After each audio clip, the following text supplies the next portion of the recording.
60 ವರ್ಷದ ಕಾಂಗ್ರೆಸ್ ಪಾರ್ಟಿ ರಾಜಕೀಯದಲ್ಲಿ ಭ್ರಷ್ಟಾಚಾರ ಅನ್ನೋದು ಬೇರು ಬೆಳ್ಕೊಂಡ್ಬಿಟ್ಟಿದೆ. ಎಲ್ಲೋಗಲಿ ಎಲ್ಲಿ ನೋಡಲಿ ಯಾವ ಸ್ಟೇಟಲ್ಲೂ ಕರಪ್ಷನ್.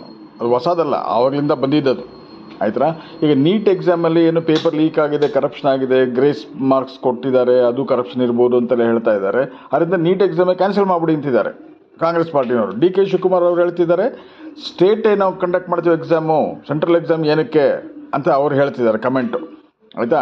2016ನಲ್ಲಿ ಇದೇ ಸಿದ್ದರಾಮಯ್ಯ ಅವರು ಸಿ ಎಮ್ ಆಗಿದ್ದಾಗ PUCದು ಪೇಪರ್ಗಳೆಲ್ಲ ಲೀಕ್ ಆದವೆ ಅಂತ ಎಕ್ಸಾಮ್ ಕ್ಯಾನ್ಸಲ್ ಮಾಡಿದರು.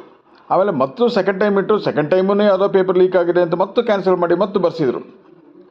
ಆಯಿತಾ. ಅದು ಕೇಸ್ ಎಲ್ಲ ಆಗಿದೆ, ಟ್ಯೂಷನ್ ಸೆಂಟರ್ಗಳು ಎಲ್ಲರೂ ಬರ್ಸಿದ್ದಾರೆ ಅಂತೆಲ್ಲ ಹೇಳಿದ್ರು. ಅವಾಗೇನು ಮಾಡ್ತೀರಾ ಡಿ ಕೆ ಶಿವಕುಮಾರ್ ಅವ್ರುಗಳೇ?